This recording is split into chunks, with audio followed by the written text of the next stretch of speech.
The prairie wind carried dust through the single road that split the small frontier town of Willow Creek. Wooden signs creaked on rusted hinges, the blacksmith's hammer echoed faintly, and horses tied outside the saloon stamped impatient hooves against the packed earth. It was a place where everyone knew everyone, or at least thought they did, and in a town this small, whispers traveled faster than the wind. The whispers often circled around one man, Cole Hartwell. He moved through the town like a shadow, tall in the saddle, hat brim pulled low to hide the sharpness of his gaze. His shoulders carried the quiet weight of years no one dared ask about, and his silence was taken for coldness. The children called him the man with no heart. Some adults said it too, though softer, when they thought he couldn't hear. Cole never answered. He simply worked his land, brought in his supplies, and left before anyone could linger near him. But folks remembered. They remembered a woman, years back, his wife. Some said she died in childbirth, others whispered it was sickness. Whatever the truth, Cole buried her on a hill north of town, and had scarcely spoken to anyone since. No one had seen him smile, and no one had seen him weep.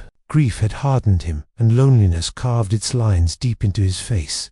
That same week, the town spoke of another kind of grief. Clara Bennett, left widowed when her husband fell from his horse and broke his neck working the Bennett ranch. She was young, too young, some whispered, for that kind of loss, and with her came a child, little Annie, all of 5 years old, wide-eyed and restless, clinging to her mother's skirts while Clara tried to hold her.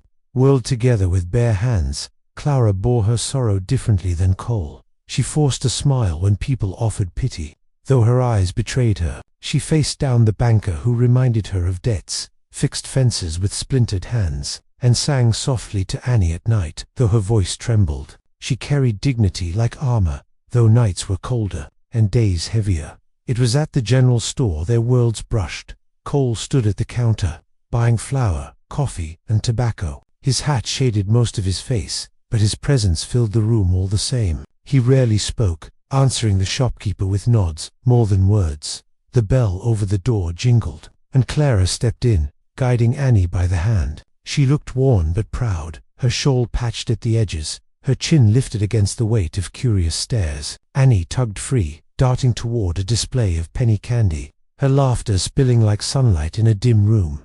Cole's eyes flickered, just once, a brief glance at the child's joy, before his gaze dropped again. Clara noticed. For the smallest moment, she wondered if she saw something soften in the hardened cowboy's expression, like a shadow shifting when a cloud breaks. But when their eyes met, his face closed against stone, unreadable. He stepped aside, tipped his hat politely, and strode out the door without another word. Yet, as he mounted his horse outside, Annie turned toward the window and waved. She smiled, the kind of smile that expected the world to smile back. Cole's hand tightened on the reins. He didn't wave, didn't nod. He rode on, leaving dust in his wake. But later that night, when he sat alone on his porch with only the prairie wind for company, Cole found himself remembering that child's smile. A smile so simple, it had slipped past the walls he thought he'd built forever. For the first time in years, the man with no heart wondered if perhaps his heart still beat at all.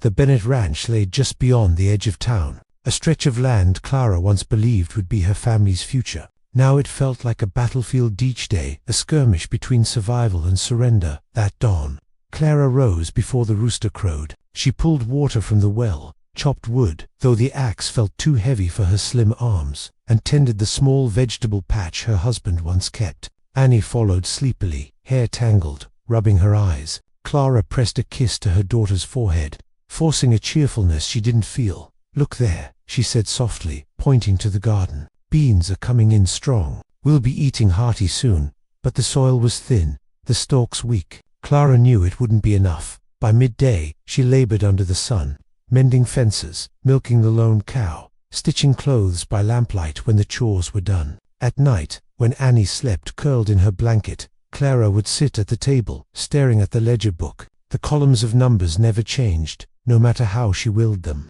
Debts from her late husband's dealings with the bank lingered like a noose, tightening each month. Mr. Grayson, the banker, had already visited, a stiff man with pressed suits and sharp words. He reminded her plainly, payment was due soon. If she failed, the ranch would be repossessed. Clara had met his gaze with dignity, promising she'd find a way. But as his buggy rolled away, her knees weakened. She held the table to keep from crumbling.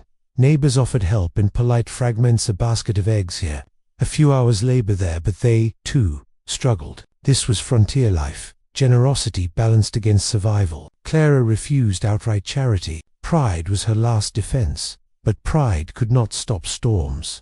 One evening, as twilight gave way to rolling clouds, Clara heard the crash of the north fence collapsing in the wind. She threw on her shawl and rushed into the rain, hammer and nails in hand. The sky split with lightning, the prairie groaned under thunder, and water drenched her within seconds. Her fingers were clumsy, nails slipping, wood slick. She fought against the boards, desperate, knowing if the livestock scattered, she'd lose more than she could afford. Through the sheets of rain, hoofbeats thundered closer. Cole Hartwell emerged from the storm like a figure carved from the night hat pulled low, coat soaked through, horse snorting steam into the cold air. He didn't say a word. He swung down, took the hammer from her shaking grip, and set to work. The fence gave under the storm's fury, but Cole's arms were steady. Each swing of the hammer drove the nails true, boards settling firm against the wind. Clara stood back, rain plastering her hair to her face, breathless not from the storm, but from the sight of this man people called heartless working with such silent purpose. When the fence held, Cole handed her the hammer. He didn't wait for thanks. With a nod that was more gesture than word, he mounted his horse and disappeared into the curtain of rain. Clara remained, heart racing, hands trembling around the hammer's worn handle. The storm continued, but something inside her had shifted. That night, after Annie was tucked into bed, Clara sat by the fire replaying the moment, the way his shoulders bent into the work, the way he gave without asking, the way he left without taking credit. For the first time, she wondered if the stories were wrong. Perhaps the man with no heart wasn't heartless at all. Perhaps he was only carrying a burden too heavy for others to see. The river had swollen with 3 days of heavy spring rain. Its banks, usually tame and lined with willows, churned with a fury that made even seasoned ranchers keep their distance. Clara had warned Annie not to stray near it, but children don't always heed the cautions of weary mothers. That afternoon, Clara was repairing a chicken coop when she noticed the sudden stillness. No small voice humming nearby, no light footsteps scuffling in the dirt. Her heart skipped. Annie, she called, setting down her tools. The silence that followed chilled her more than the damp wind in the air. She scanned the yard, then beyond the fence line. A flicker of movement, small and bright near the edge of the riverbank, caught her eye. Annie. Clara's voice cracked into panic. She dropped everything and ran, skirts catching on brambles, her breath jagged. The river roared louder as she approached. Annie stood too close, her little boots slipping in the mud, reaching for something bobbing in the current, perhaps a stick, perhaps just a child's curiosity pulling her toward danger. In one terrifying instant, her feet gave way. Clara screamed as Annie tumbled down the embankment and splashed into the water. The current seized the child, tossing her small body like a doll. Clara scrambled, but her boots slid in the mud, her fingers clawing at roots that tore free. Her world blurred into one desperate cry. Help, please, somebody help. And then, hoofbeats, from the path beyond the ridge, Cole Hartwell appeared, his horse cutting through the mist of rain still clinging to the air. He didn't hesitate. He didn't ask. He threw himself from the saddle, hat tumbling into the mud, and charged toward the river. Hold on. His voice thundered deep, commanding, desperate. Annie's small head bobbed above the waves, then disappeared again. Without pause, Cole dove in. The icy water swallowed him whole. For a breathless eternity, Clara stood on the bank, clutching her chest, eyes straining against the chaos of water and spray. She prayed, sobbed, pleaded, all in one heartbeat, then dashed there. Cole surged up, arm locked firmly around Annie, fighting the river's pull. His strokes were fierce, cutting against the current, every muscle straining. Clara stumbled along the bank, shouting encouragement. She wasn't sure he heard. At last, he reached the edge, thrusting Annie upward before the river could claim them both. Clara fell to her knees, arms outstretched, dragging her daughter to safety. Annie coughed, sputtering water, her small body trembling. Clara clutched her close, rocking her, tears mixing with the rain still dripping from the sky. When she looked back, Cole was heaving himself onto the bank, soaked to the bone, chest rising in ragged breaths. His hands dug into the mud, his shoulders shaking from the effort. For a moment, Clara could only stare. The man with no heart, the one the town whispered about, had leaped into death's current without a second. Thought Annie lifted her head from her mother's chest. Her lips trembled, but her voice was clear enough to carry. "Thank you, mister," she whispered. Cole froze, as if the words struck deeper than any wound. His jaw tightened, his eyes a storm of emotions, shock, ache, something close to fear. He didn't answer. He only pushed himself to his feet, dripping, silent. By then townsfolk had gathered, drawn by Clara's scream, by the noise of the river, by the sight of a cowboy diving into danger. They murmured among themselves, their gazes shifting. The story they had told for years of Cole Hartwell's coldness suddenly faltered. Clara held Annie close, her gratitude too vast for words. She tried to speak Cole, but the name caught in her throat. He shook his head, as if refusing praise, and turned back to his horse. With water still streaming from his clothes, he mounted and rode away,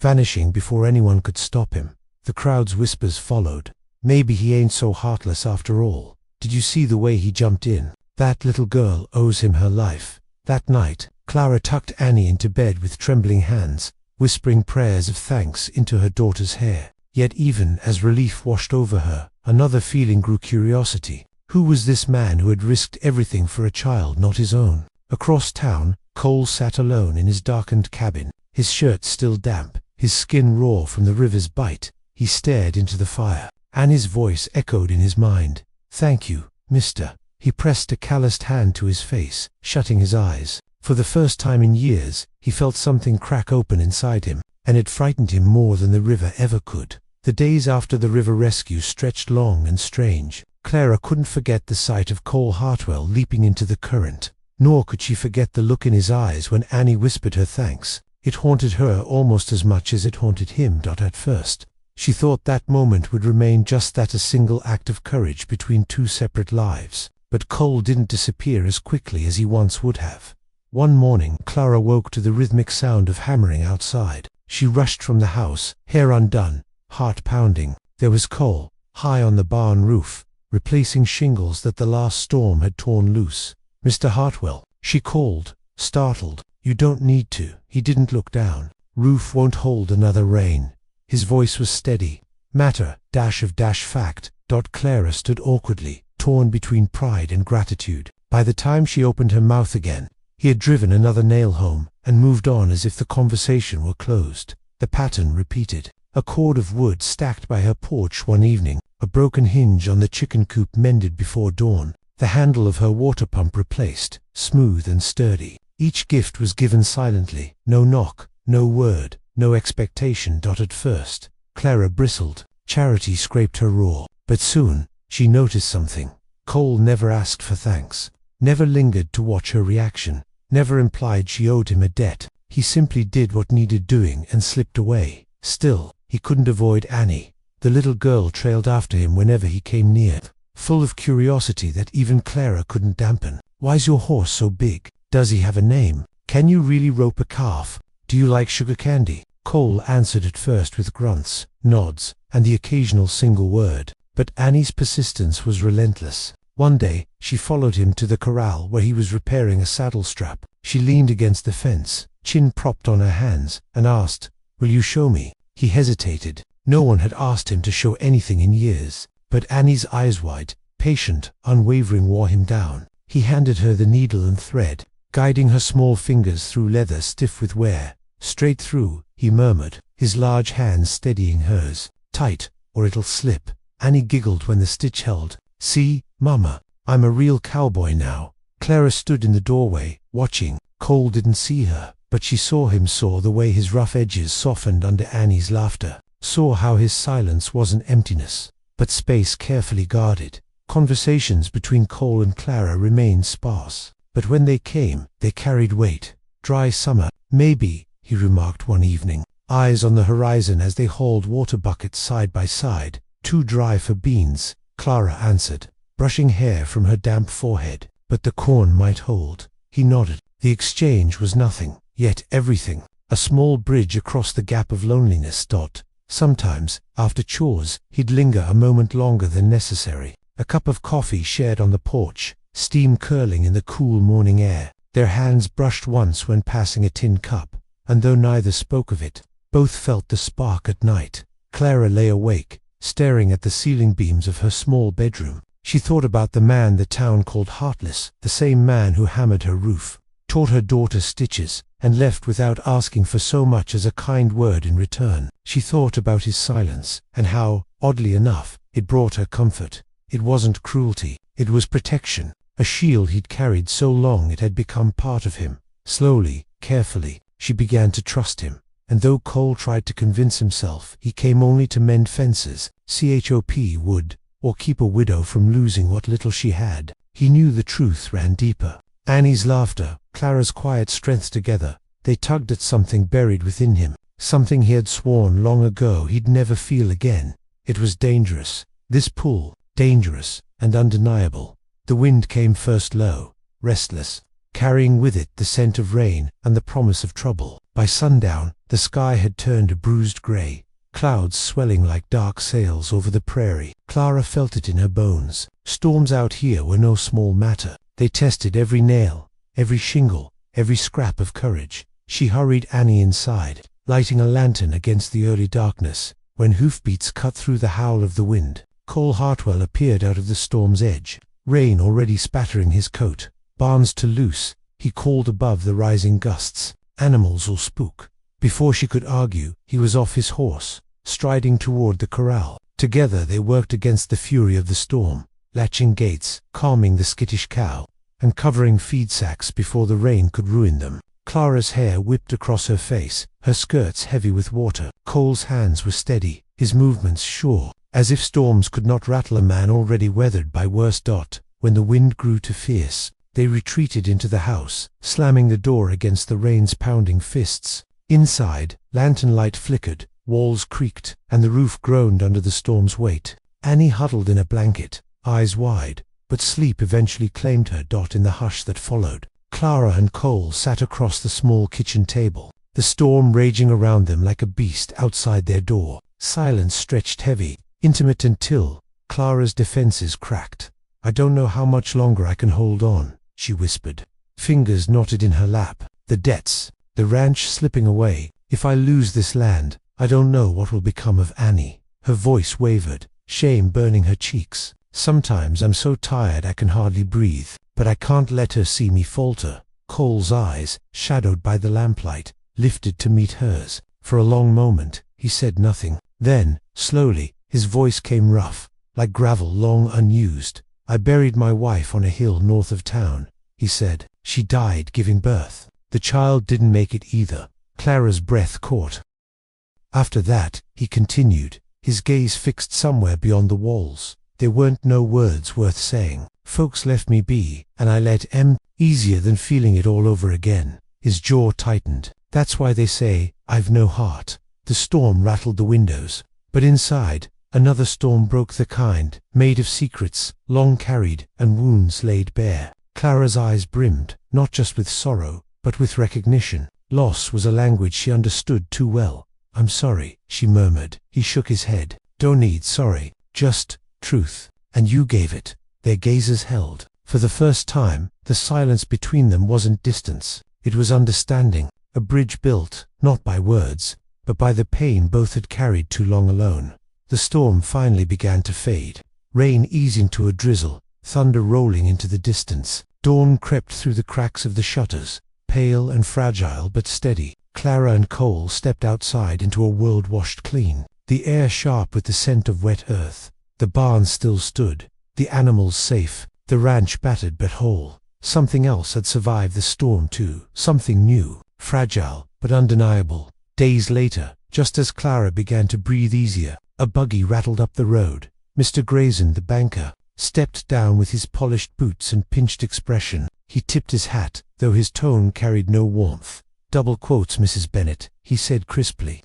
"I've come to remind you your payment is due. If you cannot meet it, foreclosure proceedings will begin within the month." His eyes flicked briefly toward Cole, who stood nearby, silent and unreadable. Clara's stomach knotted. She thanked him with forced civility, but his words lingered like thunder on the horizon.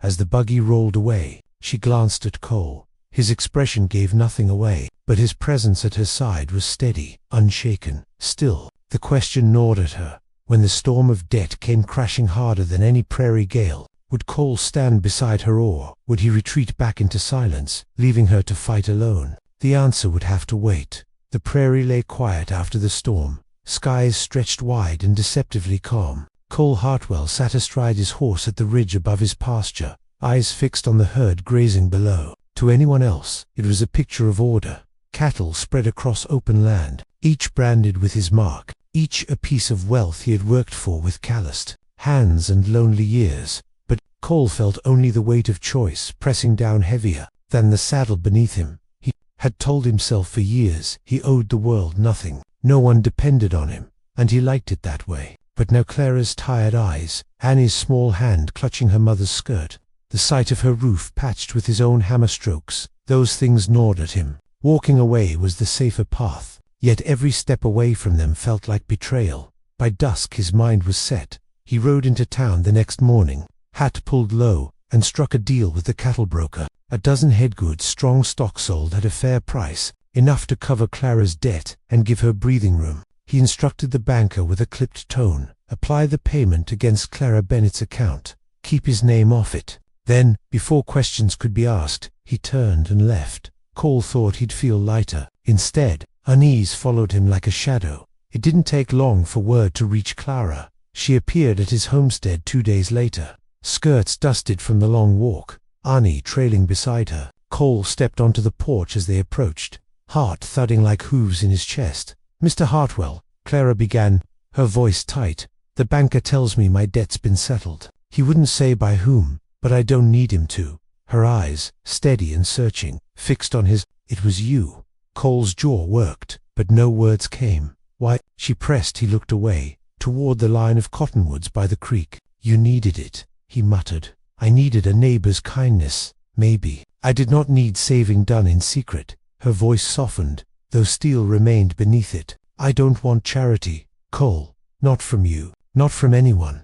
The sharpness of her words stung, but more than that, they unsettled him because they echoed something inside his own chest. "I wasn't trying to shame you," he said finally. "Just thought it'd be easier if you didn't know." Clara stepped closer, Annie's hand still in hers. The lantern light from the porch caught her face, weary but unflinching. "Easier for who? For me or for you? So you wouldn't have to face what it means to care." The question landed like a strike. Cole's silence stretched, but this time it wasn't emptiness, it was fear, raw and unmasked. "I buried everyone I ever loved," he said hoarsely. "Figured it was safer to live like stone, safer than watching someone He stopped short, the word choking him. "Someone I care for slip away." Clara's eyes glistened, but her voice was steady. "I'm not asking you to promise we won't suffer. Life doesn't give such promises. I'm asking you to walk beside us. Not above, not in the shadows beside." For the first time in years, Cole felt the walls round his heart tremble. A small tug at his hand startled him. Annie had let go of her mother's skirt and now clutched Cole's rough fingers with her small ones. She looked up at him with wide, trusting eyes. "Thank you, Mr. Cole," she said softly, as if the words carried more weight than she could yet know. Cole swallowed hard. Slowly, he squeezed the girl's hand back. Clara's gaze met his, something unspoken passing between them, a vow not etched in words or sealed with a kiss, but made in the simple act of standing there together, choosing not to face the world alone. For the first time since that grave on the hill, Cole Hartwell let the thought flicker through him like dawn's first light. Maybe his heart had never been gone. Maybe it had only been waiting for someone brave enough to ask it to beat again. Autumn settled across the Wyoming plains with golden fields and sharp winds that carried the smell of woods. Months had passed since the storm, since debts were lifted and silence broken. In that time, something unspoken had taken root between Clara and Cole, quiet as a seed, steady as the turning of the seasons. Each morning, Cole appeared at Clara's ranch, never asked, never announced, simply ready to mend fences, drive cattle, or share coffee at the table. Clara no longer fought his presence. Instead, she found herself listening for his boots on the porch, feeling the absence when he wasn't there. Annie was the bridge. She followed Cole everywhere, small braids bouncing as she trotted behind his long stride. She peppered him with questions about saddles, about prairie storms, about how to whistle like the To everyone's surprise, including his own, Cole answered, patient and soft. Sometimes he even laughed, a sound so unfamiliar that neighbors stopped and listened when it carried across the fields. Word spread through town. The man once called heartless was changing. At first, whispers filled the general store, skeptical, even sharp. But when townsfolk saw him steady Annie on the church steps, or linger by Clara's side at market, the whispers shifted. Some nodded approval, some smiled knowingly. All could see what Cole himself still wrestled with. Belonging had crept back into his life. One Sunday, the small clapboard church was packed for the harvest gathering. Hymns lifted into the rafters, candles glowed along the windows, and families pressed shoulder to shoulder. Clara sat with Annie beside her, Cole on the aisle close, but not quite claiming the place he had already earned in their lives. During the final hymn, Annie scrambled onto the bench and tugged Cole's sleeve. "Sing, Pa," she whispered, clear enough that those nearest turned their heads. The words struck the air like a bell. For a heartbeat, the church stilled. Even the organ faltered as the old reverend glanced up. Eyes turned toward the hardened cowboy who had, for so long, worn silence like armor. Cole's breath caught. He looked down at the child, her face open, innocent, trusting. The word "Pa" sat in her mouth as natural as breath, as though it had always belonged there. Something broke, or perhaps something long buried finally mended. His eyes stung, blurred. Before he could stop himself, tears carved down the dust-hardened lines of his face. The town that had called him heartless watched as the man they thought stone revealed a river of feeling. Clara reached for his hand, no hesitation, no fear on it. He let her take it. Her fingers were warm, steady, grounding him in a moment he never thought he'd survive, let alone cherish. Annie leaned into his side, humming the hymn as though nothing were extraordinary, as though she had always known he was hers. Around them, the congregation softened. Some smiled, some wiped eyes of their own. No one whispered now. Rumors that had once branded him melted in the quiet reverence of transformation. When the service ended, Cole lingered, still shaken, still raw. But when Clara squeezed his hand, he squeezed back. He looked at her not as a neighbor, not as a widow, but as the woman who had coaxed him out of the shadows, and in her gaze steady, shining, he saw, not pity, not charity, but love. The man with no heart had been undone not by force or by gossip, but by a child's word spoken with pure faith. In that word lay the promise of a family, of healing, of home. For the first time in years, Cole Hartwell no longer felt like a man alone. He felt like a man found